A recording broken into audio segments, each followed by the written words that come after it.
जहां दुख का लेश भी नहीं है, शोक विषाद चिंता भय इनका प्रवेश ही नहीं है, वो महासुख प्रभु के आश्रित, प्रभु के निरंतर चिंतन परायण उपासक को प्राप्त होता है। उस उपासक को कभी भी किसी भी तरह की ना जीवन निर्वाह की चिंता करनी पड़ती है, ना परम पद की चाह ही करनी पड़ती है। जैसे पिता की संपत्ति पर पुत्र का स्वयं अधिकार हो जाता है, ऐसे भगवदाश्रित अनन्य चिंतन परायण सुख दुख को समान भाव से सहने वाला उपासक परम पद का अधिकारी स्वयं हो जाता है। आवश्यकता है जो श्री भगवान कह रहे हैं कि मेरा तुम अनन्य भाव से आश्रय स्वीकार करो। अन्य भाव ही माया है और अनन्यता ही भक्ति का स्वरूप है।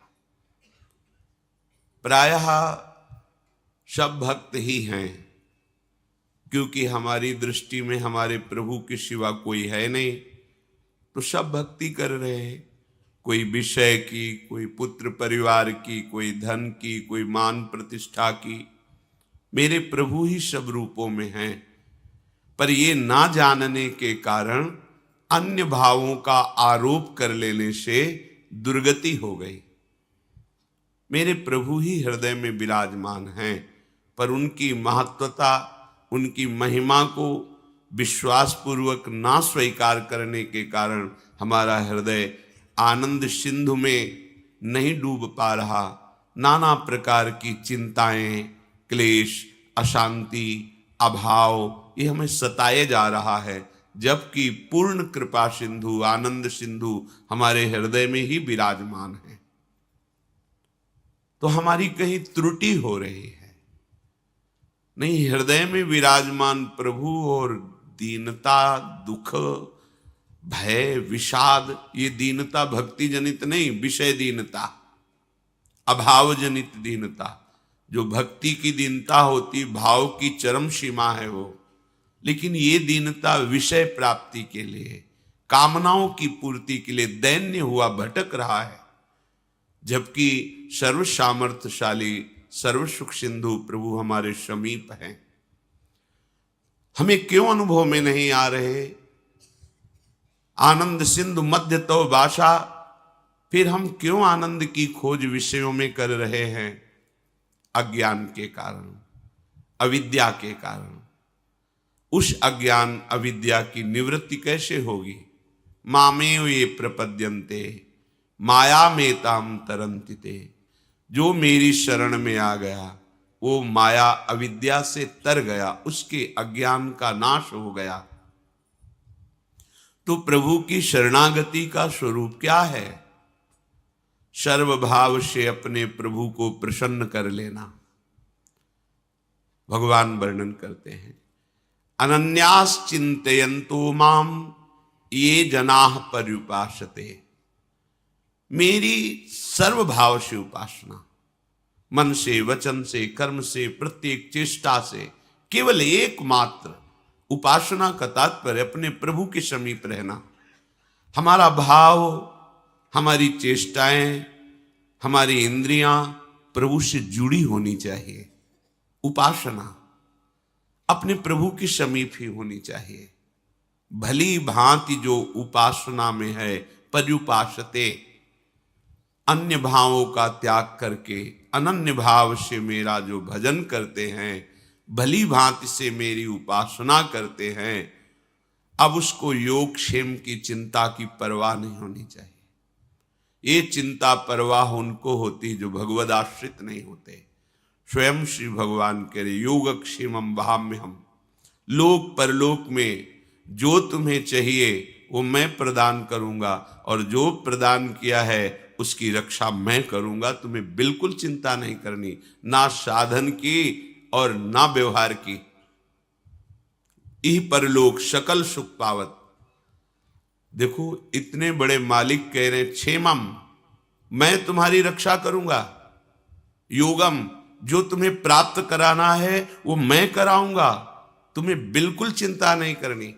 केवल मेरी शरण में होकर, मेरे आश्रित होकर मेरा अनन्य चिंतन करो। प्रसंग चल रहा था कि पूर्ण शरणागति किसे कहते हैं। उस पूर्ण शरणागति के प्रसंग में कुछ लक्षण अपने लोगों ने श्रवण किए थे। पहला है, हमें शरणागत की तैयारी करनी है, पूर्ण समर्पण प्रभु कर लेते हैं। तो शरणागति तैयारी का पहला लक्षण है नित्य निरंतर अपने प्रभु का अनन्य भजन होना। अपने, हम किसी और का भजन नहीं कर रहे, अपने प्रभु का कर रहे हैं, तभी नित्य निरंतर होता भी है। अपने प्रभु के सिवा मेरा कोई अपना नहीं। इस अपने शब्द में कोई भी वस्तु, व्यक्ति, स्थान, पद, प्रतिष्ठा नहीं आनी चाहिए। अपनापन आपका सुरक्षित केवल प्रभु के लिए हो। हम लोग यहां चूक कर बैठते हैं, किसी न किसी को अपना मान लेते हैं। अपना धन, अपना जन, अपना बल, अपना ज्ञान, अपनी तपस्या, अपना व्रत, अपना नियम। कोई बिरला ही होता है जो केवल प्रभु को अपना मानता है, अपनापन केवल प्रभु को। फिर तो बात बन गई।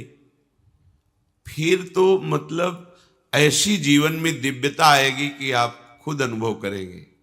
शब्द याद कर लीजिए, अपनापन केवल प्रभु से।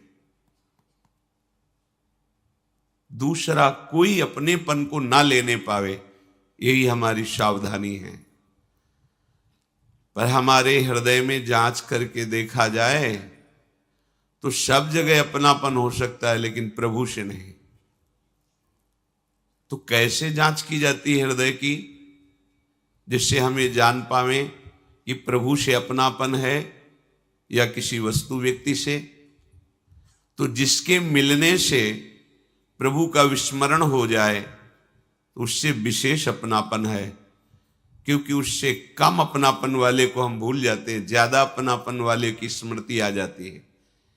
यदि किसी व्यक्ति, वस्तु, पद, प्रतिष्ठा, स्थान की प्राप्ति पर अपने प्राण प्रीतम प्रभु का विस्मरण हो जाए तो अभी अपनापन हम पूरा नहीं दे पाए।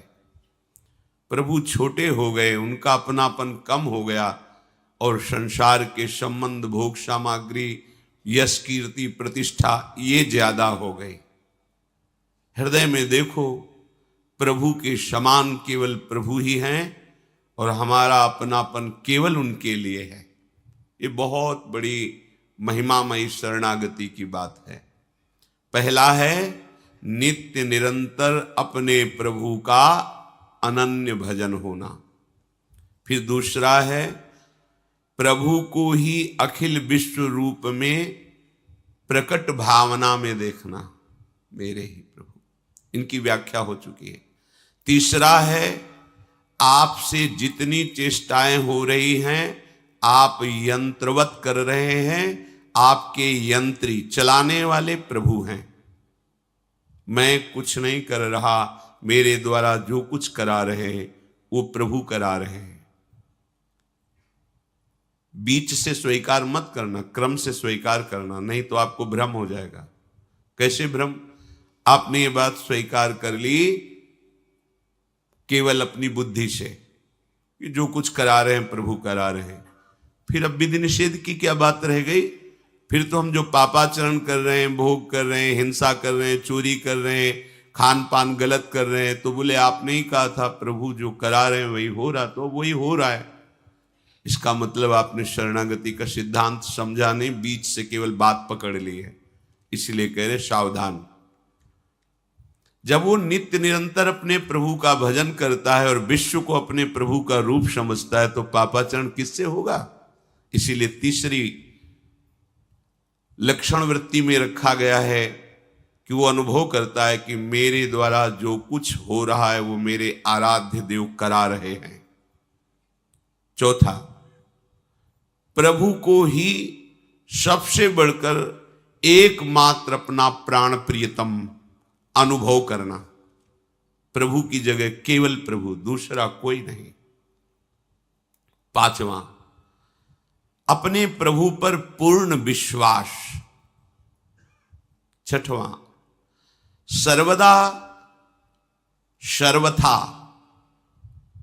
अपने प्रभु के अनुकूल ही आचरण होना। सिद्ध शरणागत में होते हैं, साधक शरणागत इसको आदर्श मानकर चलता है, श्री कृष्ण अनुकूलेन। कभी वो अपने प्रभु के प्रतिकूल आचरण नहीं कर सकता।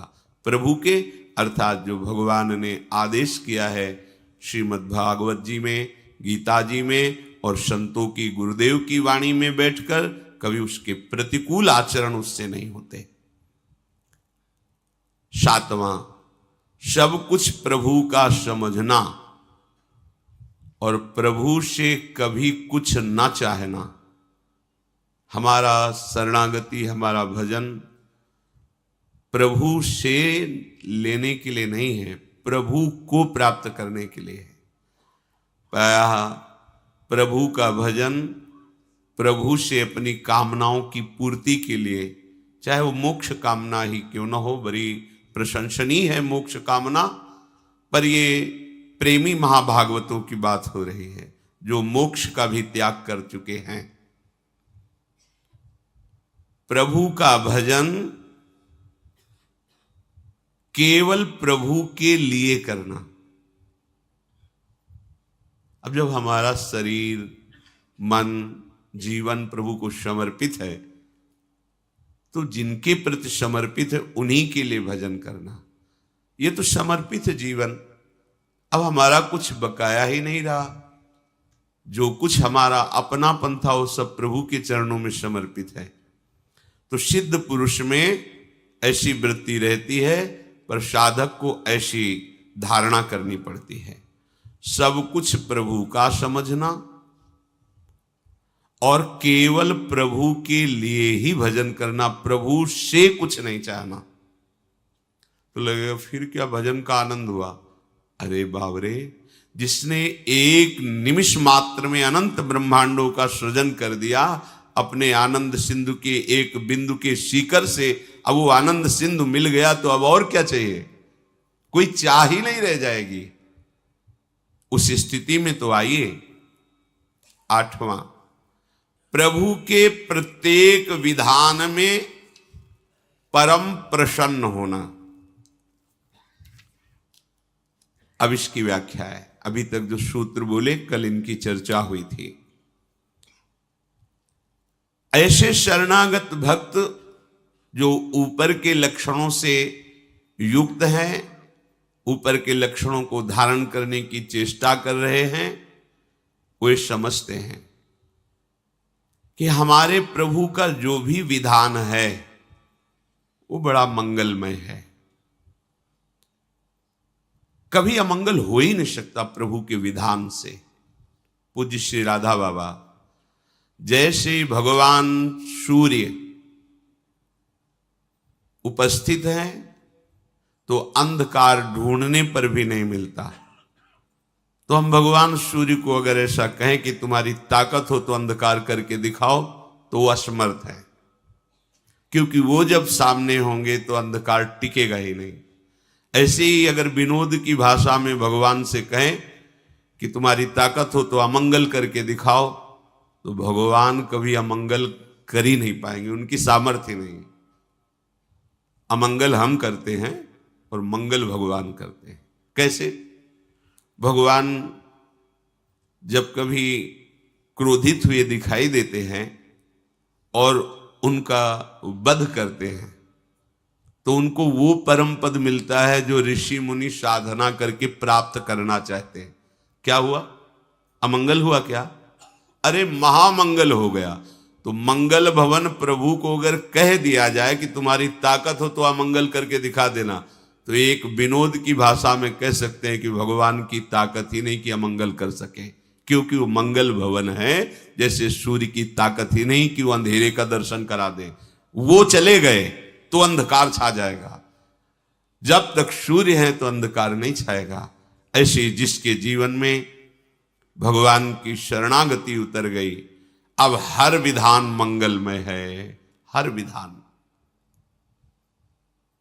एक मंत्री प्रभु का भजन करते थे और शरणागति के सूत्र को अच्छी तरह समझते थे, तो कुछ भी हो कह देते भगवान की बड़ी कृपा।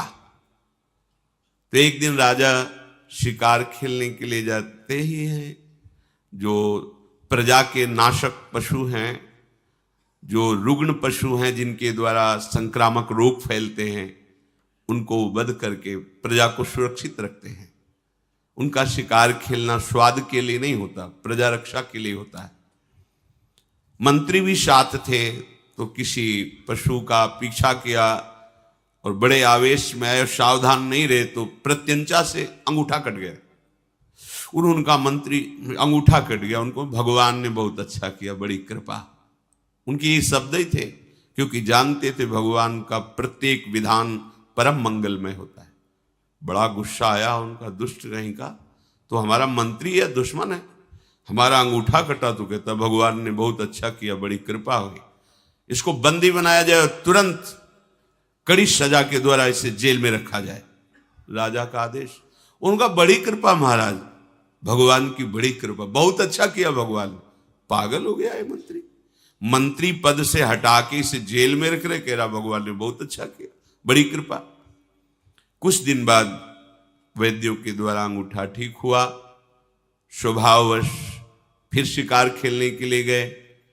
एक पशु का पीछा किया, जो राज सैनिक थे वो जंगल की गलियों में पीछे रह गए और वो आगे निकल गए। पशु का पीछा करते हुए उधर कोई बलशाली राजा के परिकर बलि देने के लिए पुरुष की खोज कर रहे थे। भद्रकाली को प्रसन्न करने के लिए नर बलि का उन्होंने संकल्प लिया था। ये मिल गए राजा, इनको ले गए, स्नान आदि करा के जब वो पुरोहित के सामने ले गए जहां बलि दी जाती थी, तो पुरोहित ने सर्वांग पुष्टता का निरीक्षण किया कि सर्वांग पुष्ट है कि नहीं। तो देखा तो अंगूठा कटा हुआ था। उन्होंने कहा ये अंग भंग पुरुष की बलि नहीं दी जाती, छोड़ो इसको, छोड़ दिया। अब वो मनाए कि बात तो सही थी, अगर भगवान कृपा करके अंगूठा ना काटते तो आज गला कट जाता। मंत्री ने ठीक कहा था, भगवान का हर विधान मंगलमय होता है। वापस आए, मंत्री को सादर बुलाया और कहा आप जो कहते हैं आज मुझे समझ में आया, अगर मेरा अंगूठा न कटा होता तो मेरा गला कट जाता। पूरी बात बताई। आप कहते हैं भगवान की बड़ी कृपा, भगवान ने अच्छा किया, ये बात तो समझ में आ गई, लेकिन तुम मंत्री पद से हटा करके कड़ी सजा भोग रहे हो जेल में, इसके लिए भी कहा भगवान की बड़ी कृपा, भगवान का मंगल विधान, इसमें क्या कृपा आपने देखी? तो उनका महाराज सैनिक भले पीछे रह जाते, लेकिन जहां आपका घोड़ा होता वहां मेरा होता। आप बंदी बनाए जाते और मैं बंदी बनाया जाता। आपका तो अंगूठा कटा था, आप बच जाते, लेकिन मेरी बलि चढ़ जाती, इसलिए भगवान ने मुझे जेल में रख दिया। भगवान की बड़ी कृपा। जो भक्त होता है वो हर विधान और निश्चित परम कृपा छुपी होती है। अपने को लगता है कि भगवान ऐसा क्यों किए, ऐसा क्यों किए, लेकिन उनके विधान में परम मंगल होता। कई बार प्रताप राय जी के चरित्र में उदाहरण में दिया है, बड़े ही निर्मल भागवत गृहस्थ भक्त थे। उनके कुल परंपरा में जीवन यापन के लिए एक वृत्ति थी कि जैसे आपको कोई काम है तो आप अपना आभूषण रख जाइए और पैसा ले जाइए, और फिर ब्याज सहित पैसा दे जाइए और आभूषण ले जाइए। महाजन लोग पहले ऐसा करते थे। उसी से ठाकुर सेवा, संत सेवा और भजन, अन्य कोई वो कार्य नहीं करते थे। जो कुल परंपरागत चल रहा था वैसा भी करते। बड़ी समाज में प्रतिष्ठा थी, क्योंकि सत्यवादी, धर्म से चलने वाले और हर समय भजन करने वाले। माला लिए बैठे रहते थे गद्दी में, कोई आया बस ऐसे, तो जो वहां के काजी थे वो अन्य धर्मावलंबी थे, तो कुछ दुष्ट लोगों ने उनको भड़काया कि इसकी इतनी प्रतिष्ठा हो रही है, इतना मान हो रहा है और धन भी आ रहा है, तो उन्होंने एक मन में जो ठाना था नीचा दिखाने के लिए अपना पूरा का पूरा प्लान बताया कि ऐसा ऐसा किया जाए तो समाज में भी इसकी निंदा होगी और सारा धन इसका छीन लिया जाएगा और इसको दंड भी दिया जाएगा। काजी को सहमत कर लिया। 3 लोग इसमें प्रमुख बने। एक गया, प्रणाम किया प्रताप राय जी को और कहा हमारी बेटी का ब्याह है, 10,000 रुपये चाहिए। तो बोले आपको हमारे यहाँ का सिद्धांत पता होगा? बोले हाँ हम पहले से जानते हैं। ये कुछ हमारे स्वर्ण आभूषण हैं। वो देखते भी नहीं थे। एक बड़ा बॉक्स रखा था, अपना नाम लिखकर पर्ची रखिए उस पर और आभूषण रख दीजिए और उनका सेवक रहता, 10,000 रुपये ले जाइए और जब आपको काम हो जाए तो ब्याज सहित वापस कर जाना, अपने आभूषण ले जाना। देखा भी नहीं क्या है। थोड़ी देर बाद दूसरा आया, हमारे घर में खाने को भी नहीं है, हमें अर्थ चाहिए, तो हमारे स्वर्ण आभूषण ये हैं, आप बिल्कुल 10,000 3 लोग ले गए और अपने आभूषण ऐसे रख गए पर्ची लगा। 4-5 दिन बाद ही आए, 10,000 रुपये ब्याज सहित वापस किए और आभूषण पहले ने उठाया अपनी पर्ची। अरे देखो कितना नाटकी है, इसमें एक भी आभूषण नहीं, इसमें तो पत्थर भरे, पत्थर ही रख गए थे, उन्होंने देखा भी नहीं। भक्त का जीवन विश्वासमय होता है, क्यों कोई छल कपट करेगा ऐसी भावना से। थोड़ी देर में दूसरा गया, थोड़ी देर में तीसरा गया, तीनों ने अरे देखो ये नाटक, हमारा स्वर्णाभूषण हटा करके पत्थर भर के रखा है, हमने तो ब्याज से इसको पैसा दिया। ऐसा थोड़ी देर में काजी को बुला लिया, काजी ने आतंक मचा दिया। बादशाह से दस्तखत करा करके राज सैनिकों के द्वारा पूरा इनका परिवार बंदी बना लिया गया। इन्होंने अपनी पत्नी को कहा ठाकुर जी लो आभूषण लो, पीछे की खिड़की से भाग जाओ, ये कोई भगवान की लीला हो रही है, हमारे द्वारा तो कोई गलती हुई नहीं। बहुत ही उनको अपमानित किया गया। गांव के लोग समझ गए कि ये पाखंड कर रहा था, भक्ति नहीं कर रहा था। अरे एक आदमी झूठ बोलेगा, 3 आदमियों के साथ, और वो कपटी ठग थे ही। ऐसा होता है, भगवान की बड़ी विचित्र लीला होती। कभी कभी सत्य को पर्दे में ढक दिया जाता है और असत्य का बोलबाला दिखाई देता है, लेकिन ज्यादा दिन नहीं चलता वो।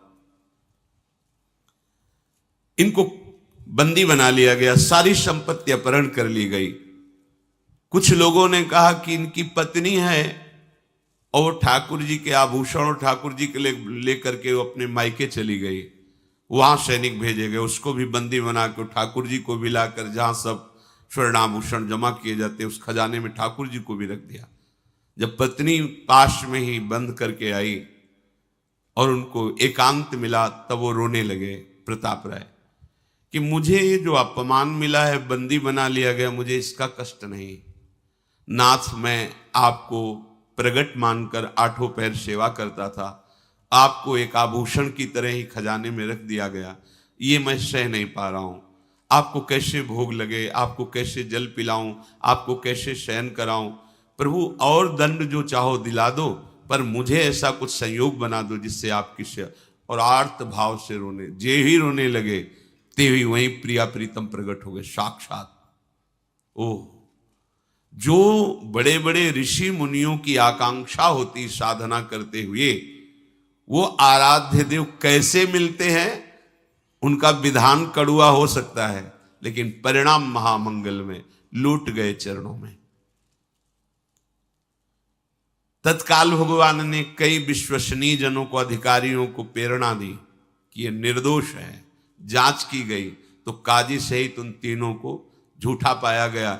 बादशाह की तरफ से उनको दंड मिला और पूरे नगर में ससम्मान के साथ प्रताप राय जी को फिर स्थापित, उनकी प्रतिष्ठा, उनका मान, उनके ठाकुर, उनकी संपत्ति। और राजा ने कहा आज के बाद सदैव हमारा सहयोग रहेगा। क्या हुआ? थोड़ी देर के लिए कड़ुआ विधान नजर आया, लेकिन भगवत साक्षात्कार का योग बन गया। जो भक्त है उसके हृदय में निश्चय हो जाता है कि अब जो होगा वो सब मंगल विधान भगवान का होगा। एक होता है सहना कि अब क्या करें, भगवान है जो करेंगे, सहना ही पड़ेगा। और एक होता है आनंदित होकर के मेरे प्रभु जो कर रहे हैं बहुत मंगलमय कर रहे हैं। आप इतना समझ लो कि भगवान के भंडार में आनंद ही आनंद है, दुख तो है नहीं, अमृत ही अमृत है, जहर है नहीं। विश्वास कर लीजिए, किसी भी तरह से वो प्रयोग करेंगे तो अमृत और आनंद की अनुभूति होगी। यद तज्ञे विषम्यु परिणामे अमृतोपमम।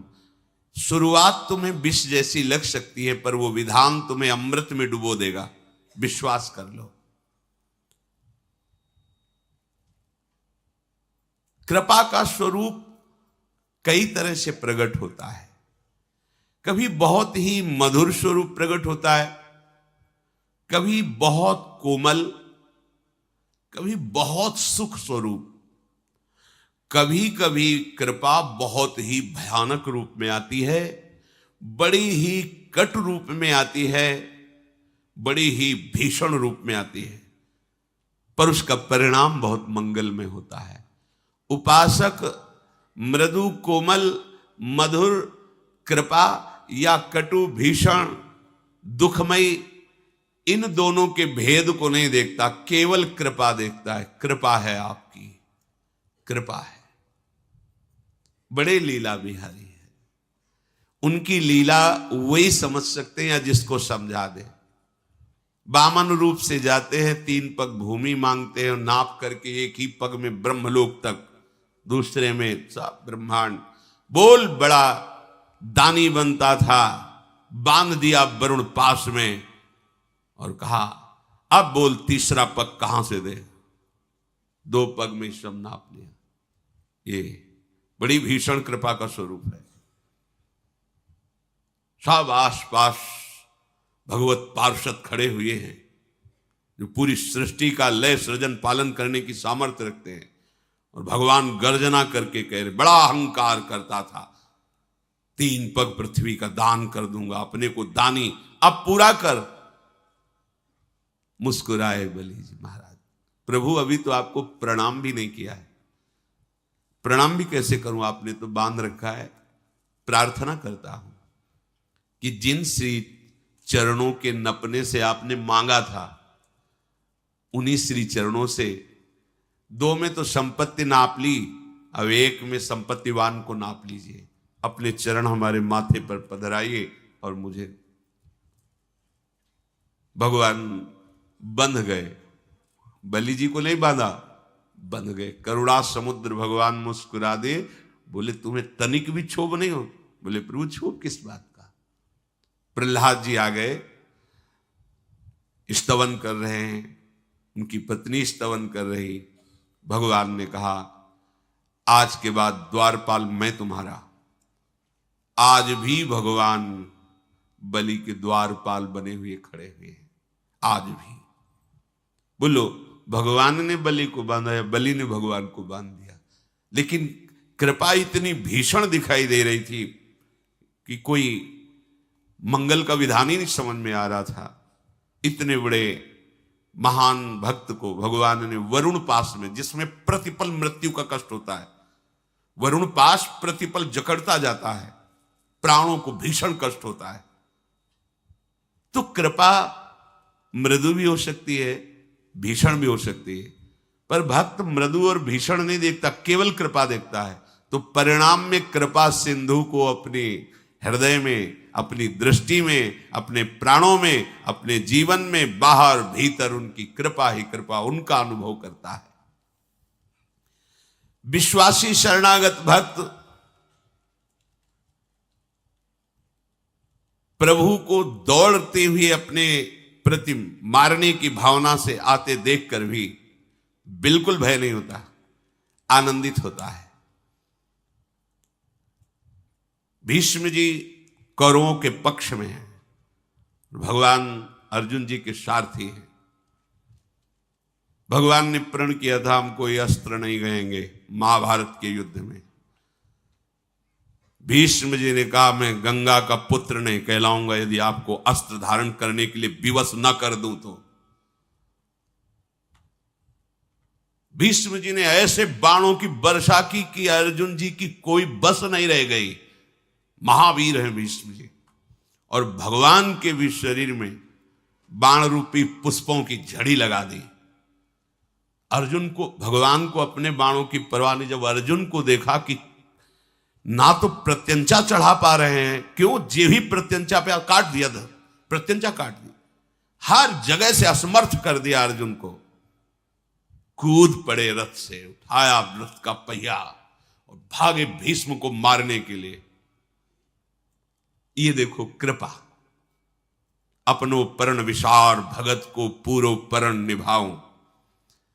भीष्म जी ने धनुष बाण रख दिया और घुटने टेक कर हाथ जोड़कर बैठ गए और कहा, एहि पुंडरीकाक्ष देव देव नमोस्तुते मामद्य सात्वत श्रेष्ठ पातयस्व महाहवे त्वया हि देव संग्रामे हतस्यापि ममानघ श्रेय एव परम कृष्ण लोके भवति सर्वतः संभावितोऽस्मि गोविंद त्रैलोक्ये नाद्य संयुगे प्रहरस्व यथेष्टं वै दासोस्मि तव चानघ। सर झुका दिया, कहा आइए आइए पुंडरीकाक्ष, हे देवदेव नमस्कार है नमस्कार है।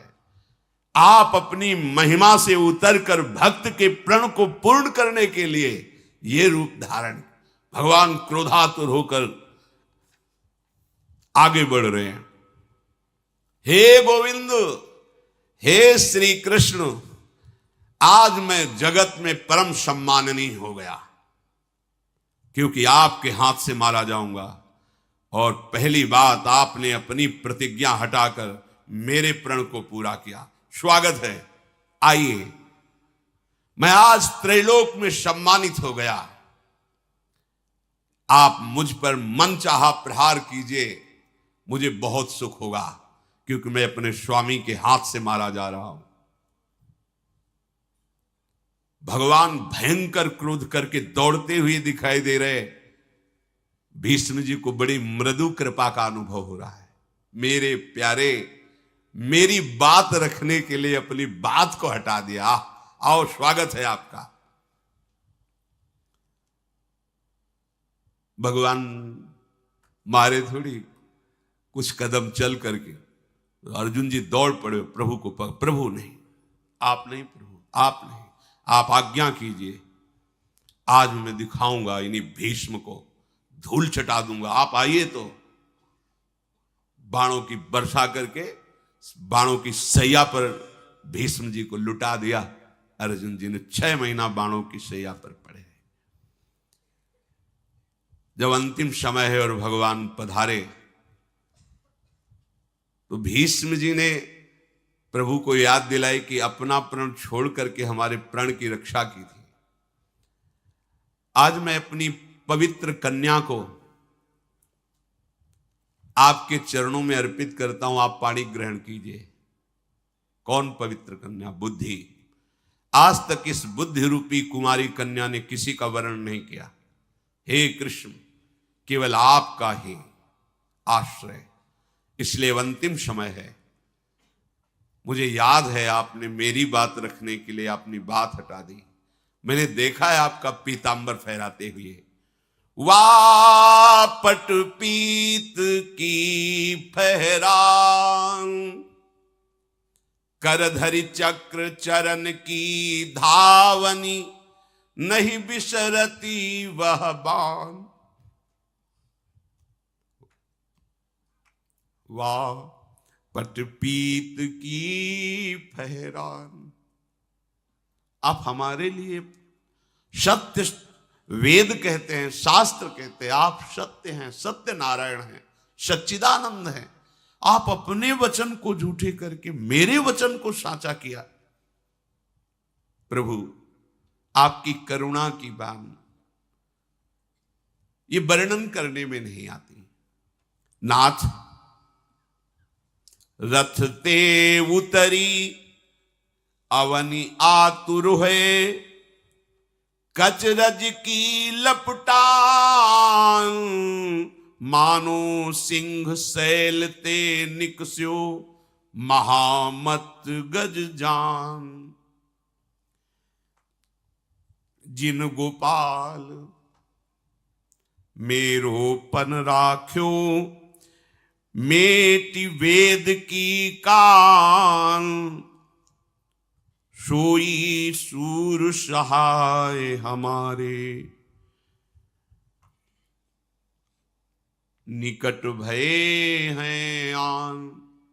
आज हमारे प्राण निकलने वाले हैं, तो प्रभु आप उसी करुणा से आप हमारे सामने आ गए।